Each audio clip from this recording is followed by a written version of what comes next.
మన తండ్రి అయిన దేవుని నుండి ప్రభు అయిన యేసుక్రీస్తు నుండి కృపయు సమాధానమును మీకు కలుగునుగాక. ఎలా ఉన్నారు? మిమ్మల్ని గురించి, మీ కుటుంబాల గురించి మేము విశ్వవాణి పరిచారకులంగా నిత్యము ప్రార్థన చేస్తూ ఉన్నాము అని తెలియజేయడానికి నేను ఎంతో సంతోషిస్తూ ఉన్నాను. మీరు అనుదినము పరిచర్య కొరకు ప్రార్థన చేస్తూ ఉన్నారు, అలాగే పరిచర్య కొరకు సహాయం చేస్తూ ఉన్నారు. ఈ పరిచర్యని విస్తరింప చేయడానికి అనేక మందికి మీరు పరిచయం చేస్తూ ఉన్నారు. మీకు మేము వందనస్తులము.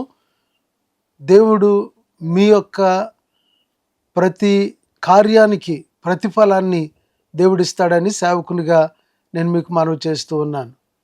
ఈ శ్రేష్టమైనటువంటి పరిచర్యలో మీ పాలిభాగత్వాన్ని, మీ యొక్క చురుకైన పాత్రను ముందుకు కొనసాగించమని నేను మీకు మనవి చేస్తూ ఉన్నాను. ఇది మన బాధ్యత కూడాను. పరిశుద్ధ లేఖన భాగంలో నుంచి 71వ సంకీర్తన 17-18 వచనాల్ని ఈ దినము ధ్యానం కొరకు మనము చదువుకుందాం. ఈ దిన ధ్యాన అంశము నేను నా తరము వారు. ఈ 17-18 చరణాల్లో ఈ మాటలు తెలియజేస్తూ ఉన్నారు. దేవా, బాల్యం నుండి నీవు నాకు బోధించుచూ వచ్చితివి.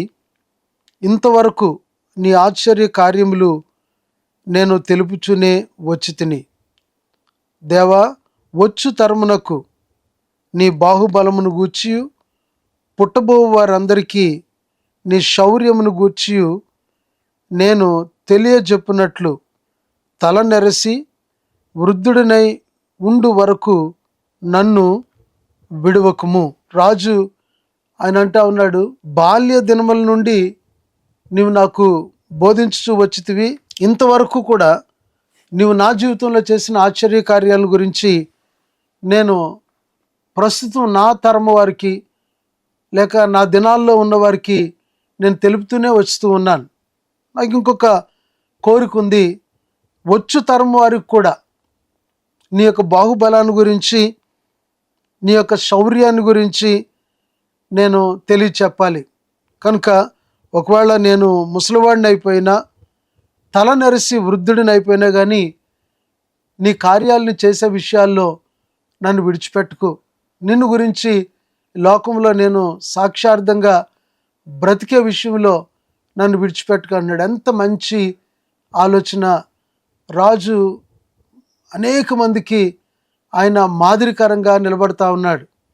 చాలామంది వారి వృద్ధాప్యంలో, వారి నడి వయసులో, వారి యొక్క అవసాన కాలంలో వారు తమ యొక్క క్షేమాన్ని గురించి, తమ సౌఖ్యాన్ని గురించి, తాము ఎంత పీస్ఫుల్గా వారి యొక్క జీవితాలని ముగించుకోవాలో దాని గురించి మాట్లాడడం పరిపాటి. మనము ఎక్కువ మంది దాని గురించే మాట్లాడతాం.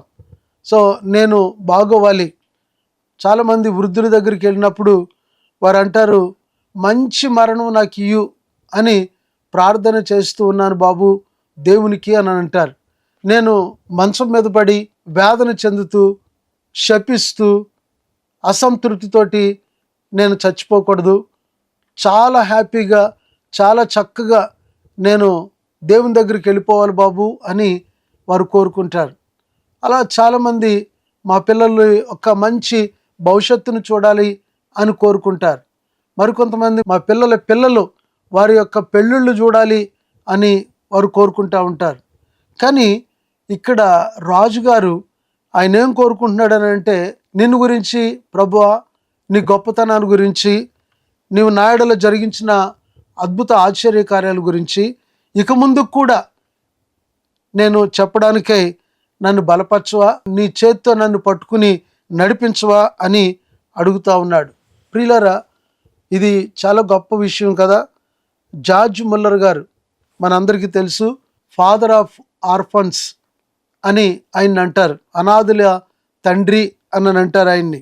దేవుడు ఆయన ఎడల జరిగించిన అద్భుతాల గురించి ఆయన ఎంతో చక్కగా వచ్చు తరం వారికి, అంటే ఈ రోజుకి కూడా మనకు తెలిసేటట్టుగా ఆయన అనేక కార్యాల గురించి ఆయన దేవునికి సాక్షార్థంగా ఆయన నిలబడ్డాడు. దరిదాపుగా 10,000 మంది పిల్లలు కలిగినటువంటి అనాథ ఆశ్రయాన్ని ఆయన కలిగి ఉన్నాడు. వారిని పోషిస్తూ ఉన్నాడు ఆయన. ఒకరోజు వారికి ఆహారం లేదు. టేబుల్ మీద ఖాళీ ప్లేట్లు పెట్టి పిల్లలందరినీ కూర్చోబెట్టి, తండ్రి నీకు ధన్యవాదాలు అని చెప్పి దేవుణ్ణి స్తుతిస్తూ, దేవుడు చేసిన గొప్ప కార్యాలని జ్ఞాపకం చేసుకుంటూ ఈ పిల్లలకి ఆహారం పెట్టమని ఆయన ప్రార్థన చేసి ముగించిన కొద్ది నిమిషాలకి బేకరీ నుంచి ఒక ఆయన వచ్చాడు. రాత్రి దేవుడు నాతో మాట్లాడాడు, మీ కొరకు 200 బన్నలు చేయమని దేవుడు నాతో మాట్లాడాడు, అవి చేసి ఇదిగో మీ దగ్గరికి తీసుకొచ్చాను అని చెప్పేసి అని ఆ రొట్టెలను జార్జ్ ముల్లర్ గారికి అందించాడు. రొట్టెలు వారు తీసుకుని లోపల పెట్టే సమయంలో మరొక ఆయన వచ్చాడు ఆయన దగ్గరికి. సో వ్యాను పాడైపోయింది. దాదాపుగా 100 లీటర్ల పాలు పాడైపోతాయి కనుక వాటిని మీ పిల్లలకి వినియోగించండి అని చెప్పేసి అని 100 లీటర్ల పాలు తీసుకొచ్చి జార్జ్ ముల్లర్ గారికి ఆయన అందించాడు. సో ప్రభునందు ప్రియమైన దేవుని బిడ్డలారా, సో ఇలాంటి అనేకమైనటువంటి కార్యాల గురించి ఆయన దేవుని గొప్పతనాన్ని అనుభవించి ఆయన అంటాడు, తన యొక్క మనవళ్లకు, వారి పిల్లలకి ఈ విషయాలన్నీ కూడా నేను చెప్పాలి.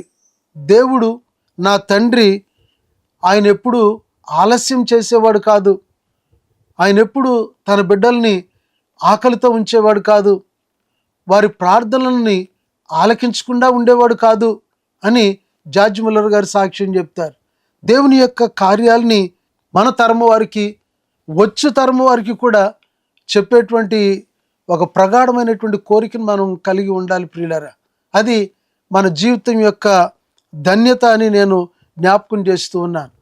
ఒక క్రైస్తవునిగా, ఒక విశ్వాసిగా సమాజంలో, సంఘంలో మనము చనిపోతే మన యొక్క సాక్ష్యం సమాజంలోకి వెళ్తుంది. మన యొక్క శరీరం సమాధిలోకి వెళ్తుంది. సమాధిలోకి వెళ్ళబడినటువంటి శరీరం కుళ్ళిపోయి, చీకిపోయి మట్టిలో కలిసిపోద్ది. బట్ సమాజంలోనికి వెళ్ళినటువంటి సాక్ష్యం తరతరాలకి సజీవంగా నిలిచి ఉంటుంది.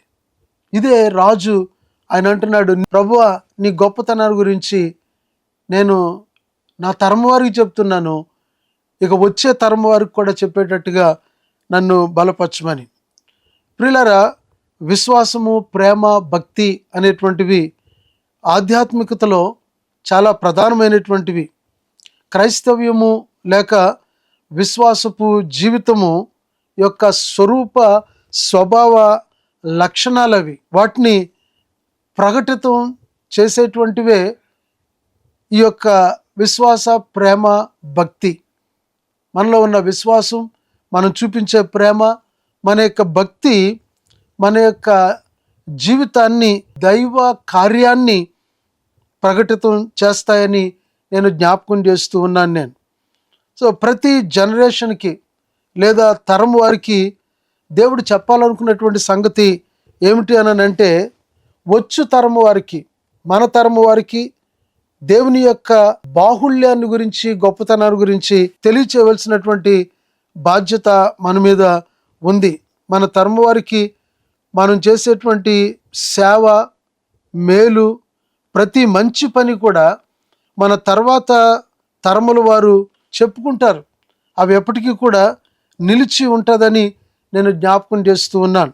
లేఖన భాగాల్లో యాజకుడు అనేటువంటి ఫినెహాస్ కొరకు ఒక మంచి సాక్ష్యం నేటికి సమాజంలో నిలిచి ఉంది. ప్రవర్తన విషయాల్లో దేవునికి కొంత దుఃఖం కలిగించినప్పటికీ కూడా ఆయన చేసినటువంటి కార్యము ద్వారా ఆయన నీతిమంతుడిగా తీర్చబడ్డాడు అంటండి. ఆ విషయాన్ని కీర్తనకారుడు జ్ఞాపకం చేస్తూ 106వ సంకీర్తనలో 29, 30, 31 వచనాల్లో వారు తమ క్రియల చేత ఆయనకు కోపం పుట్టించగా వారిలో తెగులు రేగెను. ఫినెహాసు లేచి పరిహారము చేయగా ఆ తెగులు ఆగిపోయెను. నిత్యము తరములన్నిటిను అతనికి ఆ పని నీతిగా ఎంచబడెను. ఎంత ధన్యత! ఫినెహాసు చేసినటువంటి ఆ మంచి కార్యము తనకి నీతిగా ఎంచబడింది అంటండి. ఒక పెద్ద బహుమానంగా దేవుడు దాన్ని ఆయన కొరకు మార్చాడు. ప్రియులారా, తమ క్రియలు అనగా ఇశ్రాయేలీయుల యొక్క క్రియలు, వారి యొక్క దుష్టత్వం, వారి యొక్క విగ్రహారాధన, అక్రమ సంబంధాలు, వాటిని బట్టి, వారి యొక్క జీవితాలను బట్టి, వారి క్రియలను బట్టి దేవునికి వారు కోపం పుట్టించినప్పుడు దేవుడు ఒక తెగులు రప్పించాడు. కొన్ని వేల మంది ఆ తెగులుకి వారు నశించిపోయారు, వారు చచ్చిపోయారు. సో తెగులు ఆ సమాజంలో విస్తరిస్తూ ఉంటుండగా ఫినెహాసు లేచి దానికి పరిహారం చేశాడు, యాజకత్వం చేశాడు. అంతర్లీనంగా మనం ఆలోచన చేస్తున్నప్పుడు దేవుణ్ణి వేడుకున్నాడు. కీడు జరుగుతూ ఉన్నప్పుడు, మరణము ఆ సమాజంలో తాండవిస్తూ ఉన్నప్పుడు, దేవా ఈ మరణాన్ని ఆపమని, ఈ కీడు నుంచి మా ప్రజల్ని తప్పించమని, మమ్మల్ని క్షమించమని, కనికరించమని ఆయన ప్రార్థన చేశాడు. దేవునికి యాజకత్వం చేశాడు, ఆయన మధ్యవర్తిత్వాన్ని చేశాడు. దేవుడు అంటా ఉన్నాడు, నిత్యము తరములన్నిటికీ అతనికి ఆ పని నీతిగా ఎంచబడింది. ప్రస్తుత దినాల్లో మన తరము వారికి వారి యొక్క దుష్టత్వాన్ని బట్టి దేవుడు వారి మీద కోపగించుకుని, వారి పాపాన్ని బట్టి వారు కలుగు చేసినటువంటి తెగులు చేత అనేక మంది చచ్చిపోవట్లేదా? అనేక మంది చచ్చిపోయి నరకానికి వెళ్ళిపోవట్లేదా? మనం చూస్తూనే ఉన్నాం కదా. మనం ఏం చేయాలి? మన తరము వారికి దేవుని యొక్క మాటలు తెలియజేయొద్దా? రాజు అంటున్నాడు, వచ్చే తరము వారికి కూడా నేను తెలియజేయాలంటున్నాడు దేవుని యొక్క మాటలు. ఫినెహాసులాగా మనం లేచి వారికి దేవునికి మధ్యలో మనము యాజకత్వం చేయాలి. వారి కొరకే మనం ప్రార్థన చేయాలి. వారికి జీవపు మాటల్ని తెలియచేయాలి. ఇది మన కనీసపు బాధ్యత. ఒకవేళ మనం కూడా చాలా శాపాలని కలిగిన వారమే కావచ్చు, బట్ ఫినెహాసుని దేవుడు నీతిమంతునిగా చేసినట్టుగా, ఒకవేళ ఈ ఆధ్యాత్మికంగా చచ్చిపోతున్నటువంటి వారి మధ్యలో ఒకవేళ ఫినెహాసులాగా మనం కూడా లేచి యాజకత్వాన్ని జరిగిస్తే దేవుడు మనల్ని కూడా నీతిమంతులుగా చేస్తాడు. మన తరము వారిని మనము బ్రతికించిన వారం అవుతామని నేను జ్ఞాపకం చేస్తూ ఉన్నాను. మనం చాలాసార్లు చూస్తూ ఉన్నా అలాగే కూర్చునుండిపోతున్నాం. ఏమేమో సాకులు చెప్తూ కూర్చునుండిపోతూ ఉన్నాం. అయ్యో, నేను లేచి వెళితే నేను కొంత సమయాన్ని వెచ్చించాలి, నేను కొన్ని డబ్బులు వెచ్చించాలి, నేను కొంత ప్రయాసపడాలి, కొంత నిందించబడాలి, ఏమేమో మనము ఆలోచన చేస్తూ అక్కడే కూర్చుండిపోతున్నాం. మనం నువ్వు లేవలసిన సమయం ఇది ప్రభు చెప్తా ఉన్నాడు.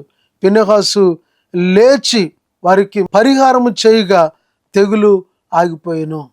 ఇది నీవు నేను చేయవలసిన పని అని దేవుని యొక్క వాక్యాన్ని బట్టి నేను మీకు మనవి చేస్తున్నాను. ఎంతోమంది ప్రజలు ఆ మారుమూల ప్రాంతాల్లో వారికి ఎవరు కూడా ఫినెహాసులాగా పరిహారం చేసేవారు లేరు. ఫినెహాసులాగా వారి పక్షంగా నిలబడి ప్రార్థించేవారు లేరు. సో దట్ వారు చచ్చిపోయి నరకానికి వెళ్ళిపోతా ఉన్నారు. విశ్వవాణికి దేవుడిచ్చిన దర్శనం, ఎక్కడ సువార్త ప్రకటించలేదో, ఎక్కడ ఫినెహాసులు లాంటి వారు లేరో, ఎక్కడ తమ తరము వారికి సువార్తను ప్రకటించేవారు లేరో, అలాంటి ప్రాంతాలను ఎంచుకుని యాజక ధర్మాన్ని చేస్తూ ఉంది, సువార్తను ప్రకటిస్తూ ఉంది. మరణపు వాసన కలిగినటువంటి ఆ ప్రదేశాల్లో జీవపు వాసనని ప్రకటించడానికి దేవుడు విశ్వవాణి పరిచర్యను ఏర్పాటు చేసుకున్నాడు. సహకరించమని నీకు మనవి చేస్తూ ఉన్నాను. ఎంతమంది యవనస్తులు తర్బీదయ్యి వారు దేవుని యొక్క సేవ కొరకు వెళ్ళడానికి సిద్ధంగా ఉన్నారు. 40 మంది సేవకులు ఈ సంవత్సరం వారు తర్బీదు పొందుతూ ఉన్నారు.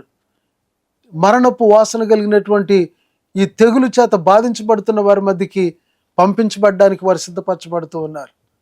ఒక సేవకుడిని నువ్వు పంపించగలవా? ఈ తరము వారికి నీ పక్షంగా సువార్తను ప్రకటించడానికి. మీరు వెళ్ళలేకపోతే వెళ్ళడానికి సిద్ధంగా ఉన్నటువంటి సేవకులు ఉన్నారు, పరిహారం చేయడానికి సిద్ధంగా ఉన్న సేవకులు ఉన్నారు. ఈ తరము వారికి నీ పక్షంగా సువార్తను ప్రకటించడానికి సిద్ధంగా ఉన్నారు. ఓ సేవకుడిని మీ తరపు నుంచి ఒక 4,000 రూపాయలు ప్రతి నెల మీరిచ్చి విశ్వవాణి ద్వారా ఒక మారుమూల ప్రాంతానికి మీరు పంపించగలిగితే మీ పక్షంగా ఆయన సువార్త ప్రకటిస్తాడు, యాజకత్వం చేస్తాడు, వారి యొక్క మరణం నుంచి వారిని జీవంలోనికి దాటిస్తాడు. ఇక్కడే కూర్చొని ఉండిపోవద్దు, ఒక నిర్ణయాన్ని తీసుకోమని మనం చేస్తూ ఉన్నాం. ఎంతకాలం కూర్చుని ఉన్నామో లేవండి, లేచి పరిహారం చేయండి. దేవుడు మిమ్మల్ని దీవించునుగాక. ప్రార్థన చేద్దాం. దేవానికి వందనాలు, స్తోత్రాలు చెల్లించుకుంటూ ఉన్నాం ప్రభువా. ఎంతోమంది మా తరంలో నాయన సువార్తకు నోచుకోక ప్రభువా, నీ మాటలు వినడానికి అవకాశం లేక, నీ మాటలు వినిపించేవారు లేక, వారి దుష్టత్వంలోనే వారు చనిపోయి నరకానికి వెళ్ళిపోతున్నారు ప్రభువా. నన్ను మమ్మల్ని మీరు రక్షించారు, నన్ను మమ్మల్ని మీరు దీవించారు నాయన. ఈ తరము వారికి మా ద్వారా సువార్తను అందించాలని కోరుకుంటున్నారు నాయన. మా ద్వారా మీ జీవపు మాటల్ని తెలియచేయాలని కోరుకుంటున్నారు ప్రభు. నీకు స్తోత్రాలు. ఎంతోమంది సేవకులను లేవనెత్తారు ప్రభువా, ఎంతోమంది దాతలను లేవనెత్తారు ప్రభువా. వారు వెళ్ళలేకపోయినా వెళ్ళేవారిని పంపించే కుటుంబాలను లేవనెత్తారు ప్రభు. మరొకసారి ఈ అవసరత నాయన మా ముందుకు వచ్చింది, మాతో మాట్లాడుతూ ఉన్నారు. ఫినెహాసు లాగా మేము కూడా లేచి నాయన దుష్టుల మధ్యలో ఉండి వారికి మీకు మధ్య పరిహారం చేయడానికి నాయన ఇదిగో నీ మాటలు వింటున్నటువంటి మా ప్రియులను మమ్మను మీరు బలపరచండి తండ్రి, మహిమ పొందండి. యేసు నామములో ప్రార్థన చేసి వేడుకుంటున్నాము మా పరలోకపు తండ్రి, ఆమేన్. త్రియేక దేవుని దీవెన, ఆయన కృప, కాపుదల, సన్నిధి, సమాధానము కూడిన మనకు ఈ మాటలు వింటున్న ప్రతి ఒక్కరికి తోడై ఉండి కాపాడి సంరక్షించునుగాక. ఆమేన్, ఆమేన్, ఆమేన్.